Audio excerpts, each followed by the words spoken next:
There are good young players, there are intriguing young talents, and then there are the future legends who look like can't-miss stars early in their NBA career. LaMelo Ball looks like he fits in that category. LaMelo Ball! This kid's got guts! Ball's unconventional journey to the association, and his family name, made him one of the most divisive NBA prospects in some time. But as his sophomore season rolls on, it's becoming clearer and clearer that LaMelo is the real deal. And he's changed everything for the Hornets.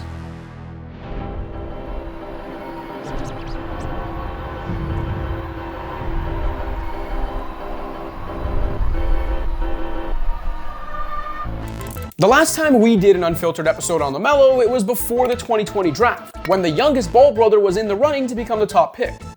Don't think we forgot about some of your takes either.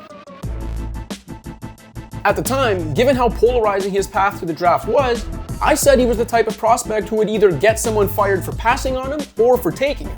Well, it's looking like Hornets general manager and longtime Lakers championship GM Mitch Kupchak made the right decision at number 3.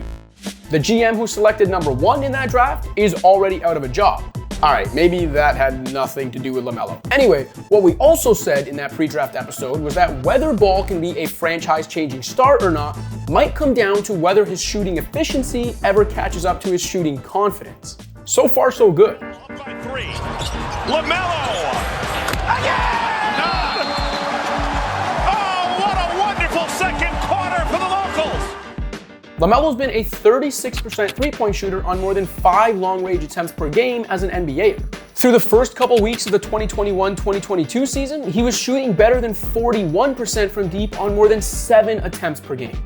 That kind of shooting might be unsustainable, but the NBA sample size in which Ball has proven he's at least a good shooter is growing. And if anything, he's only gonna get better. There are parts of his individual offense he'll have to clean up, as is the case with any 20-year-old sophomore. For one, Ball and the Hornets would be better served once he masters the full scope of his pick-and-roll game. No one's doubting his ability to pick opposing defenses apart with his passing out of the pick-and-roll. But through roughly 60 career games, he's been one of the NBA's lowest efficiency, high-volume pick-and-roll ball handlers. LaMelo can get to the rim and does a good job avoiding low-percentage long twos, but he can also improve his efficiency from floater range and on his short jumper. Once he does that, and again, a reminder he's a 20-year-old guard less than a quarter of the way into his second season, there's really no stopping him. The guy can beat just about anyone off the dribble, can pull up to show off his improved jumper, and most importantly, is a 6'8" point guard who can see over the defense, and is already one of the NBA's most dazzling and daring playmakers. Remember these new policies before you head on down to the Spectrum Center to watch your Charlotte Hornets. Guys. Ashley, thank you so much, and what a beautiful wraparound dime. It's a rebound. Look at that aggressive drive, hang right on the money. It's not just highlight fodder either. As a rookie, Ball became the 14th NBA freshman ever to average at least 6 assists while committing less than 3 turnovers per game.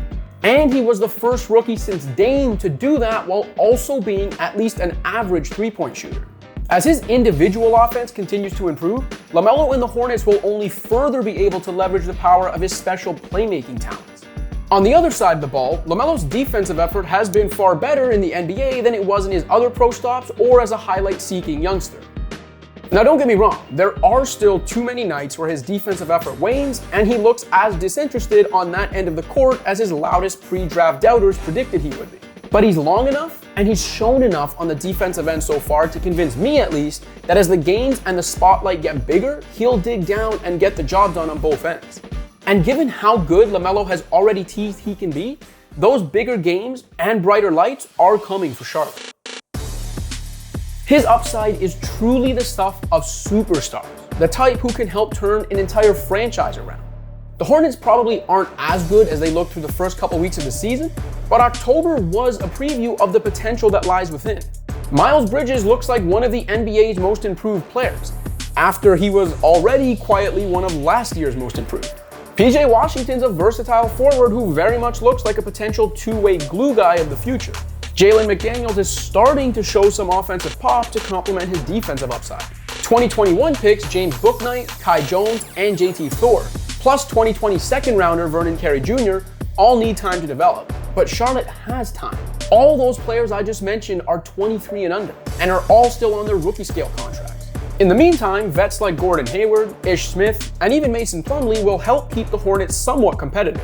Even Terry Rozier, at 27, can still fit Charlotte's youth-fueled timeline, and the Hornets have Scary Terry locked up for what should be the remainder of his prime. If Ball continues to blossom into a bona fide franchise player, the Hornets might be, a star big man or one more star wing away from true contention. All of that can wait for now. The point is, it's possible. And the reason for that hope is because LaMelo Ball looks like everything LeVar Ball said he could be, and everything his haters worried he really might be. Thanks for watching. If you liked this video and want to see more content like this, be sure to hit that subscribe button.